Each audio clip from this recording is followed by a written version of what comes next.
அனைவருக்கும் வணக்கம். இந்த பதிவில் குழந்தை பாக்கியம் கிடைப்பதற்காகவும் திருமண பிரச்சனை தடையில்லாமல் நமக்கு அமையணும் அப்படிங்கிறதுக்காகவும் பண பிரச்சனை தீர்வதற்காகவும் ஒரு அற்புதமான பரிகாரம் செய்து பாருங்கள். வியாழக்கிழமை அன்று மாலை அல்லது இரவு நேரம் தூங்க போகிறதுக்கு முன்னாடி இந்த பரிகாரம் செய்து பாருங்கள். நிச்சயமாக உங்களுக்கு நல்ல பலன் கிடைக்கும். இந்த பரிகாரம் மிகவும் எளிமையான பரிகாரம் தான். எப்படி செய்ய வேண்டும் அப்படின்னா, இதற்கு தேவையான முக்கியமான பொருள் என்ன அப்படின்னா, ஒரு மஞ்சள் நிற துணி வேண்டும். அது சதுரமாக நீங்கள் கட் பண்ணி வச்சுக்கோங்க. அந்த துணியில் பார்த்தீங்கன்னா 4 பக்கமும் நீங்கள் மஞ்சள் குங்குமம் போட்டு வச்சுக்கோங்க. வைத்துட்டு ஜவ்வாது பொடி இருக்குது பார்த்திங்கன்னா, அதை லைட்டாக தடவி விட்டுக்கிட்டு நீங்கள் அதற்கப்புறம் என்ன செய்ய வேண்டும் அப்படின்னா, வராகியம்மன் படம் இருக்குது பார்த்திங்கன்னா, படத்திற்கு முன்னாடியே அந்த துணியை வச்சுருங்க. ஒரு சின்ன தாம்பழத்தட்டுக்கு மேலே வச்சுருங்க. வைத்துட்டு 5 ஜாதிக்காய் நமக்கு கடையில் நாட்டு மருந்து கடையில் கிடைக்கும், அல்லது ஸ்டோரில் கிடைக்கும். அந்த 5 ஜாதிக்காய் வாங்கி வச்சுக்கோங்க. ஒரே ஒரு ₹5 நாணயம் 1, வெர்லி மஞ்சள் 5 வெர்லி மஞ்சள் வாங்கிக்கோங்க. வாங்கிட்டு நீங்கள் என்ன செய்ய வேண்டும் அப்படின்னா, இந்த 3ஐயும் வைத்து வராகியம்மனுடைய பாதத்தில் வச்சு எனக்கு சீக்கிரமாக குழந்தை பாக்கியம் வேண்டும் அப்படிங்கிறத வேண்டிக்கோங்க. திருமணம் நடக்க வேண்டுங்கிறத வேண்டிக்கோங்க.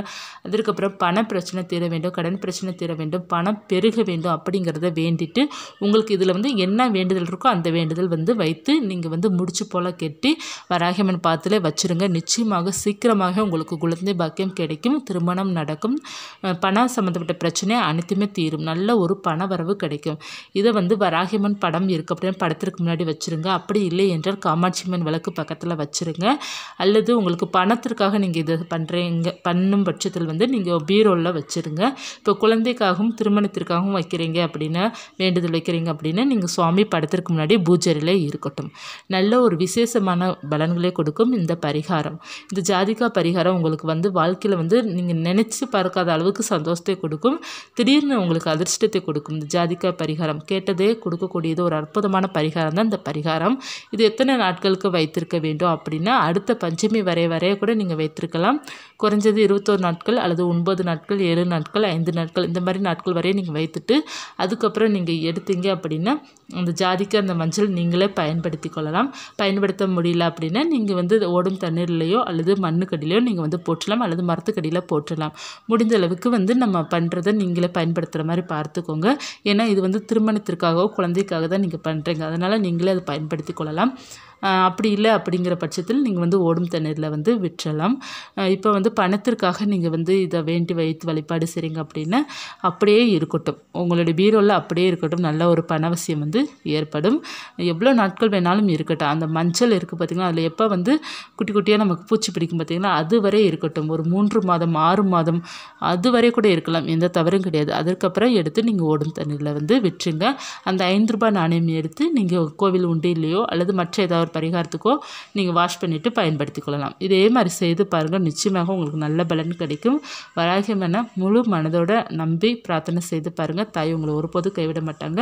குழந்தை பாக்கியம் வேண்டும் என்று தாயிட்ட கேட்கும்போது நிச்சயமாக நல்ல ஒரு குழந்தை, ஒரு ஆணோ பெண்ணோ, நல்ல ஒரு குழந்தை, அறிவுள்ள குழந்தை, நல்ல ஒரு அழகான குழந்தை கடவுள் நிச்சயமாக உங்களுக்கு கொடுப்பாங்க. நம்பிக்கையுடன் நீங்கள் நம்பி வழிபாடு செய்து பாருங்கள். நிச்சயமாக கிடைக்கும்.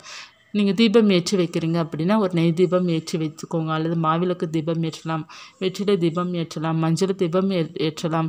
உங்களுக்கு எந்த தீபம் முடியுதோ அந்த தீபம் ஏற்றி வைத்து தாயை மனமுருகி பிரார்த்தனை செய்து பாருங்கள்.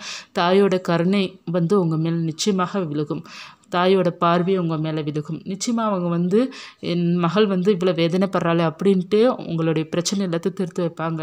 எந்த பிள்ளை கஷ்டப்படுறது எந்த தாயால் பார்க்க முடியும்? அதனால் எல்லா பிரச்சனையும் சீக்கிரமாக சரி பண்ணி கொடுப்பாங்க. நீங்கள் எதற்கும் கவலைப்படாதீங்க. எல்லாம் சரியாகிற நாள் ஒரு நாள் வரும் அப்படிங்கிற நம்பிக்கை உங்களுக்கு இருக்குது அப்படின்னா, உங்களுக்கு எவ்வளோ பிரச்சனை இருந்தாலும் அதை மீண்டு வந்துடுவீங்க. எதற்கும் நீங்கள் கவலைப்படக்கூடாது. இது நமக்கு நடக்கலையே நினச்சி எப்போதுமே கவலைப்படாதீங்க.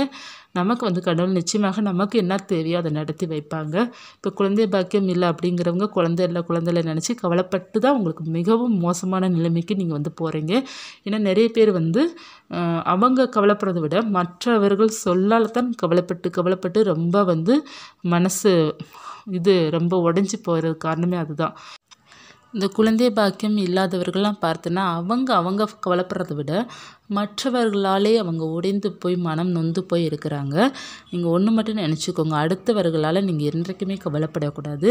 உங்களுடைய கண்ணீரை அவங்க துடைக்க போகிறது கிடையாது. அதனால மற்றவர்களுக்காக நீங்கள் எதற்காக கவலைப்பட வேண்டும்? அதே போல் திருமணம் நடக்கலை அப்படின்னா கூட மற்றவர்கள் சொல் பேச்சு நம்மளுடைய காதில் விழுகுது அப்படிங்கிறதுக்காகவே முக்கால்வாசி பேர் கவலைப்பட்டு பிள்ளை கல்யாணம் ஆகலையே, பிள்ளைக்கு குழந்தை இல்லையே, அப்படியே நினச்சி ரொம்ப நொந்து போய் இருக்கிற ஃபேமிலி நிறைய பேர் இருக்கிறாங்க. அந்த மாதிரிலாம் நினச்சி யாருமே கவலைப்பட தேவை கிடையாது. அடுத்தவர்களால் நம்ம ஒரு பிரயோஜனம் கிடையாது. அவங்க ஈஸியாக நம்மளை சொல்லால் சொல்லிட்டு நம்மளை காயப்படுத்த தான் அவங்களுக்கு தெரியுமே தவிர அதற்கான வழிகள் அவங்களுக்கு சொல்ல தெரியாது. காயப்படுத்த மட்டும்தான் மற்றவர்களால் முடியும். அதனால் மற்றவர்கள் சொல்லே எப்போதும் நீங்கள் காதில் வாங்காதீங்க. இறைவனிடம் பிரார்த்தனை பண்ணுங்கள். உங்களுக்கு எந்த கடவுள் பிடிக்குமோ அந்த கடவுள்கிட்ட நீங்கள் மனமுருகி பிரார்த்தனை செய்யுங்க. எனக்கு பிரச்சனை சரி பண்ணி கொடுங்க அப்படிங்கிறத நம்பிக்கையோடு நீங்கள் கேளுங்க. நிச்சயமாக சரி பண்ணி கொடுப்பாங்க. அடுத்தவர்கள் சொல்லால் நீங்கள் காயப்பட்டீங்க அப்படின்னா வருடம் முழுவதும் நீங்கள் காயப்பட்டுட்டு தான் இருக்கிற மாதிரி இருக்கும். இன்றைக்கி ஒரு சொல் வரும், நாளைக்கு இன்னொரு சொல் வரும், அதற்கப்புறம் வேறு சொல் வரும். அதனால் ஏதாவது ஒரு சொல் 4 பேர்கள் பேசிகிட்டே தான் இருப்பாங்க. எப்போதுமே மற்றவர்கள் பேச்சு நம்ம எடுத்துக்கொள்ளக்கூடாது. உங்களுக்கு எதுவும் சரிப்படுதோ அதைத்தான் நீங்கள் செய்யணும். உங்களுக்கு எல்லா வித சகல நன்மையும் தாய் கொடுப்பாங்க. உங்களுக்கு எந்த கடவுள் பிடிக்கும்? உங்கள் குலதெய்வம் பிடிக்குமா? முருகன் பிடிக்குமா? அவங்கக்கிட்ட கேளுங்க. எந்த கடவுள் பிடிக்குதோ, அம்பாள் பிடிக்குதா கேளுங்க. எனக்கு இந்த மாதிரி பிரச்சனை சரி பண்ணி கொடுங்க அப்படிங்கிறத கேளுங்க. அவங்க நிச்சயமாக சரி பண்ணி கொடுப்பாங்க. நீங்கள் உண்மையான சரணாகதியோடு அடைந்து வழிபாடு செய்யும்போது தாயை நம்பிட்டீங்க அப்படின்னா நீங்கள் எதை நினச்சி நீங்கள் கவலைப்படக்கூடாது. நம்பிக்கை எப்போதுமே உங்களை வாழ வைக்கும், என்றைக்குமே வாழ வைக்குங்க. இது நிச்சயமாக உங்களால் உணர முடியும். இப்போ உங்களுக்கு வேதனை இருக்கும் பட்சத்தில் எதுவுமே நமக்கு புரியாது. என்ன நடக்குங்கிறது புரியாது. நம்ம புரிகிற காலம் ஒரு நாள் வரும், உணர முடிகிற காலம் ஒரு நாள் வரும். அதனால் எல்லாமே பொறுத்திருந்து பாருங்கள். என்ன நடக்குதுன்னு மட்டும் வேடிக்கை மட்டும் பாருங்கள். எல்லாமே உங்களுக்கு மிராக்கள் தான் நடக்கும். பொறுமை நிச்சயமாக நீங்கள் ஜெயிக்க முடியும். அமைதியாக இருங்க. எல்லாமே சரி பண்ண முடியும். உங்கள் வாழ்க்கை எல்லாத்தையுமே சரி பண்ண முடியும். எல்லா பிரச்சனையும் சரி பண்ண முடியும். நிறைய பேர் வாழ்க்கையில் பிரச்சனை இது மட்டும்தான் அதிகமாக சொல்கிறதா இருக்கிறாங்க. எல்லா பிரச்சனையும் உங்களால் சரி பண்ண முடியும். கடவுளுடைய சப்போர்ட் இருக்கும் பட்சத்தில் எல்லாமே சரியாகும்.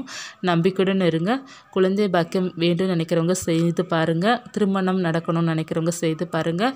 மற்றும் தொழிலில் பிரச்சனை இருக்குது, பணம் சம்மந்தப்பட்ட பிரச்சனை இருக்குது, அனைத்து விதமானுக்கும் இந்த ஜாதிக பரிகாரம் உங்களுக்கு நல்ல ரிசல்ட் கொடுக்கும். நம்பிக்கையுடன் செய்து பாருங்கள். இந்த பதிவு உங்களுக்கு உபயோகமாக இருந்துச்சு அப்படின்னா லைக் பண்ணுங்கள். இது போன்ற தகவல் தெரிந்து கொள்ள சேனல் சப்ஸ்கிரைப் பண்ணி வச்சுக்கோங்க. மீண்டும் ஒரு தகவல் சந்திக்கிறேன். நன்றி.